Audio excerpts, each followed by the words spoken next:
hosts for All Things Soccer Football Couch Show. I'm Frank Nattel, and my co-host is. Hi, everybody. How are you? Mr. Patsy Zarilla. Master Patsy, thank you for joining us.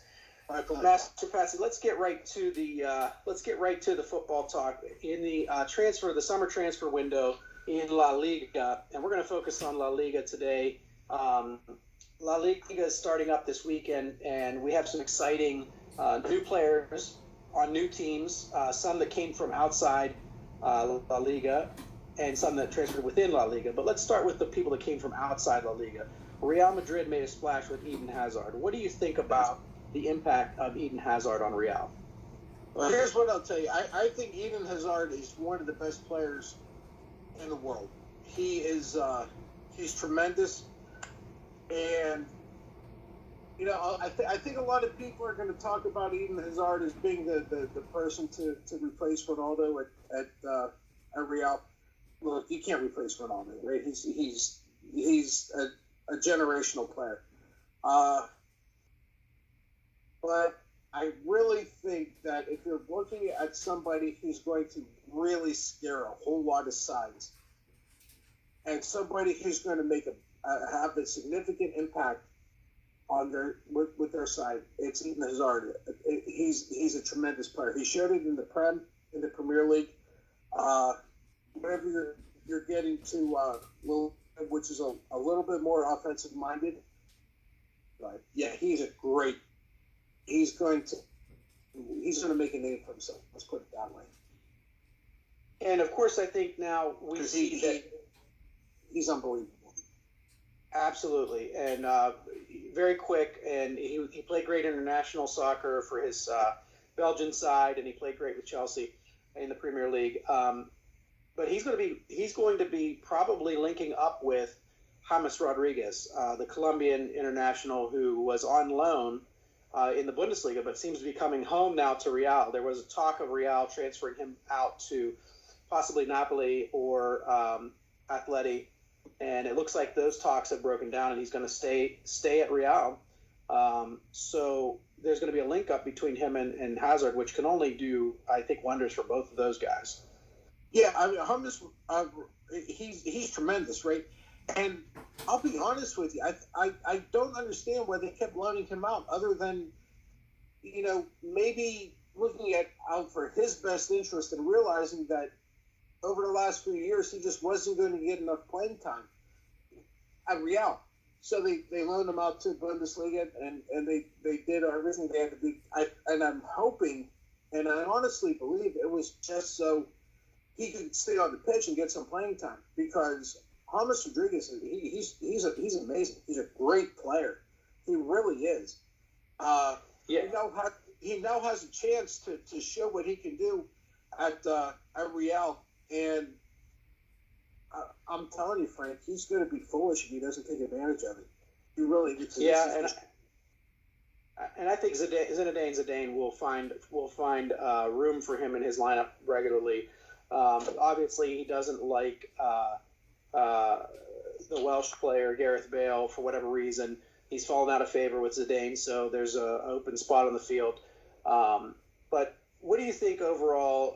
We'll get into more kind of detailed thoughts on where teams might finish, but just with the new mix of players, how do you see that working out? Is there going to be an immediate impact? Or will this be the kind of thing that takes some time to get used to with all these new players at Real?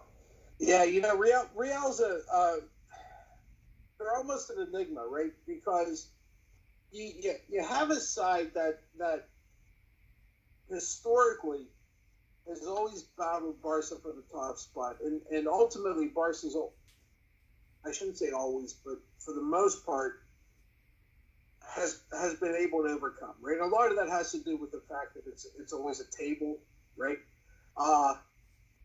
But I have serious concerns about Real this year, and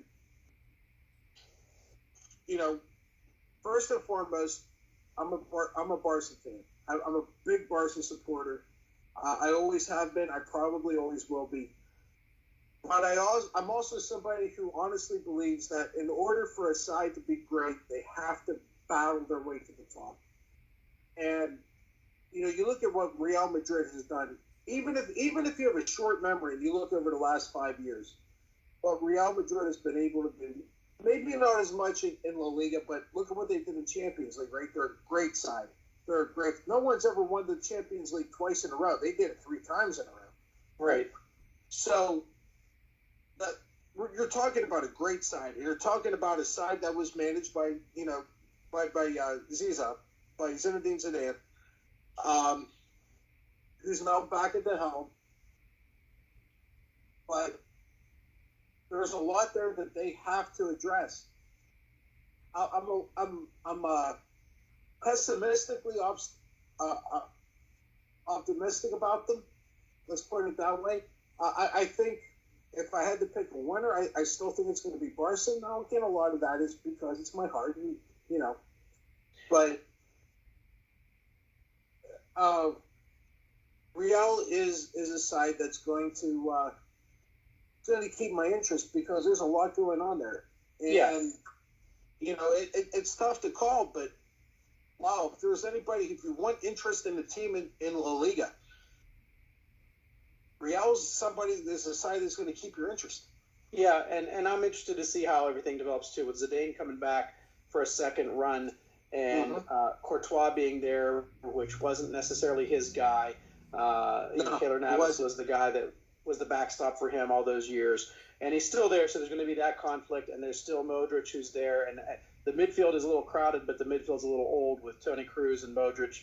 And they're a little slow, and they're a little slow on the defense. They didn't really improve their defense too much either. We'll see about that. But getting into the team that you were referencing a few seconds ago, Barcelona, they had a nice transfer window as well, leading off with a La Liga transfer from Atleti, namely Antoine Griezmann. How do you think Antoine Griezmann will fit with Barcelona? I think he's tremendous, and there's a lot of talk about the whole Neymar thing, and it's gonna happen. However, it's gonna happen. But when you look at a front three, and traditionally, since Johan Cruyff, Barca's been a 4-3-3 side. I mean, I know Valverde every now and then will go to a 4-4-2 here and there. But generally speaking, they are a 4-3-3 type. Whenever you're talking about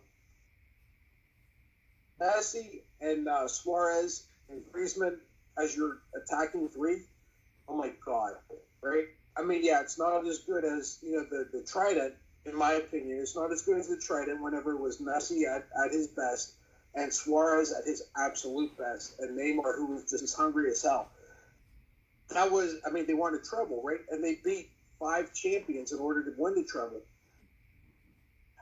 This is about as good as it gets, right? And they had a great midfield whenever they won that treble. I mean, they had Xavi Hernandez, and then they had and Iniesta, right? Iniesta, yeah. I mean, come on. You had the two best midfielders in the history of the sport. But you had an incredible attack. You had an incredible front three. And now you're looking at a front three that, I'll be honest with you, Frank, could be just as good. I mean, Antoine Griezmann I don't think you saw what he's capable of doing because he was playing on a side that was so defensive, that was so interested in defending and countering that, I mean, you're taking the reins off this guy, and you have Suarez and Messi that he's up front with, and they're telling you just run and just play your game. Oh my God, that's going to be really, really hard for a lot of teams, a lot of sides. I agree, and I think the other key signing that they had this summer was the Frankie de Jong from Ajax.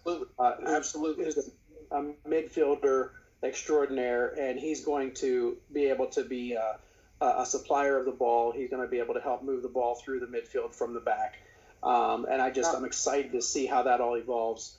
And I think Griezmann is he's special. I watched him on the internet competitions, and when he was with his France countrymen, and that's kind of like he was setting up all the plays. Everything went through him, and Mbappe looked great. Mbappe was the superstar out there on the field, but it seemed like everything was generated through Griezmann. So with putting him with Messi and Suarez is going to be it's going to be amazing. So Yeah, in any event, I think we've got one more transfer to talk about, and that is João Felix went to Atletico Madrid. And the only reason I want to bring him up is they say he's the next Ronaldo because he's from Portugal and I think he's 18 or 19 years old. Yeah. And he's done some special things. I think you like Atletico Madrid. Am I right about that? They're not your favorite team, but you like what you see out of them this year. Yeah, you know what, and I always did. I think Simeone may be, and I'll be honest with you, Frank, and I know maybe his record doesn't show it, but I think Simeone is probably the best manager in the Liga.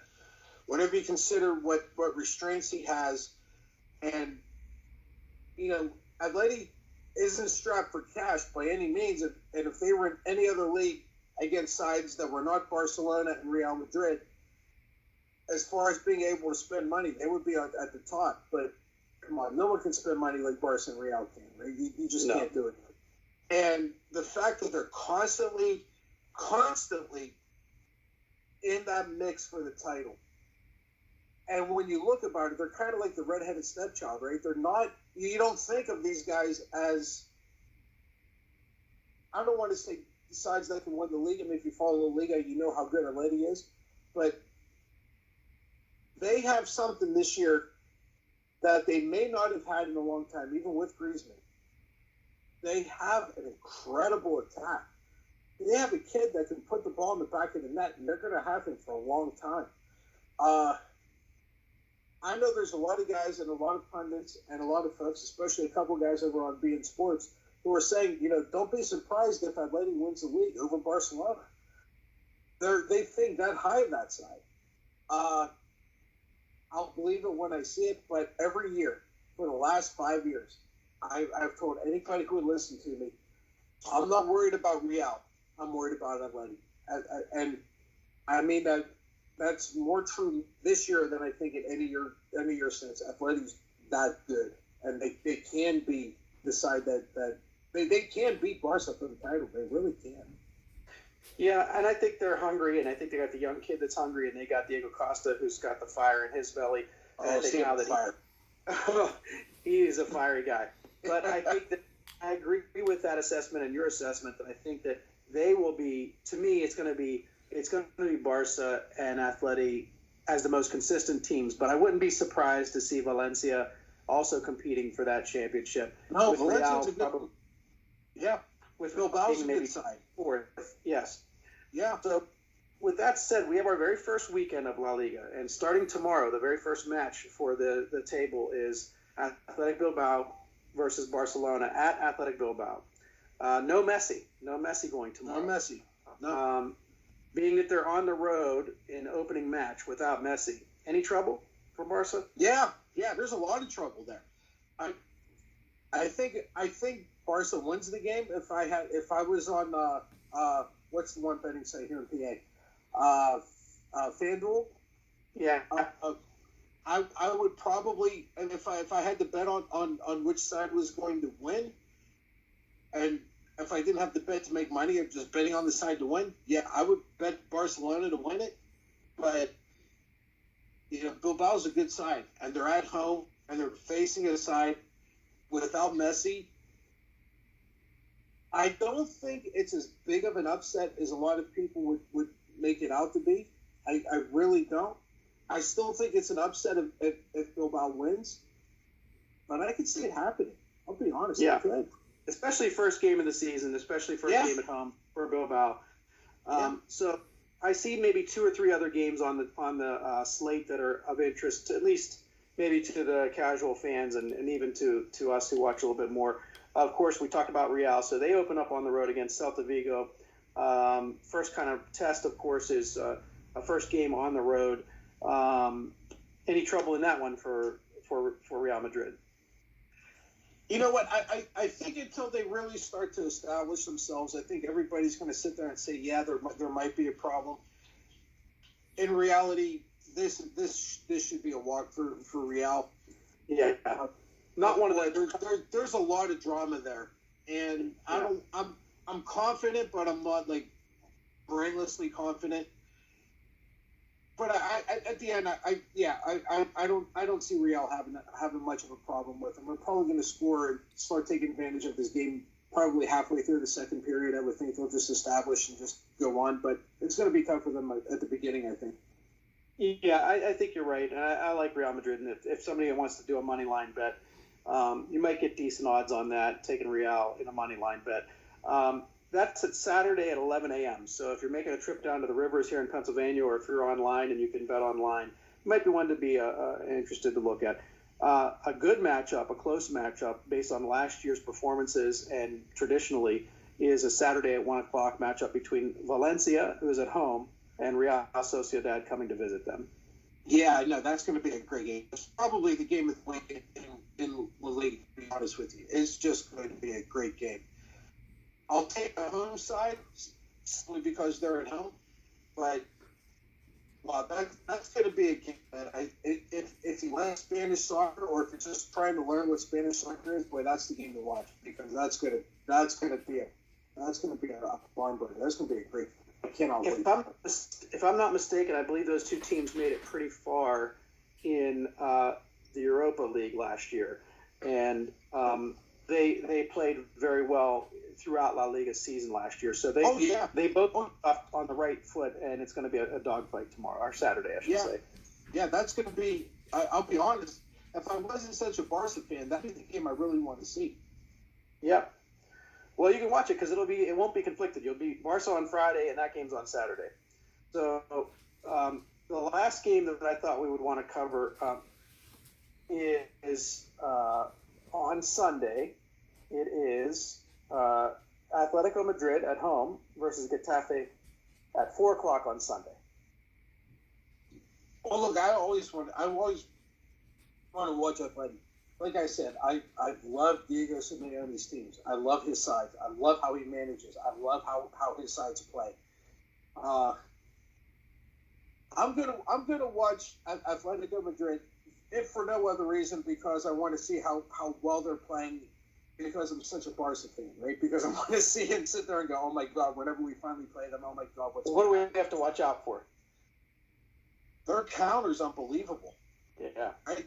They have a great counter. I mean, stereotypically, any Simeone side really likes to play defense. I mean, he'll play defense with all 11 guys. And I can't tell you why, but for some reason, their ability to turn that defense into a counterattack,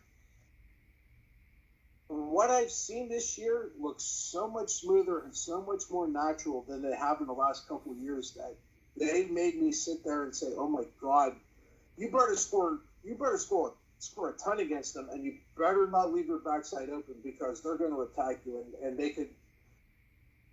They're a side to I'm honest to God, being a Barcelona fan, I'm worried about them. I really am. That good.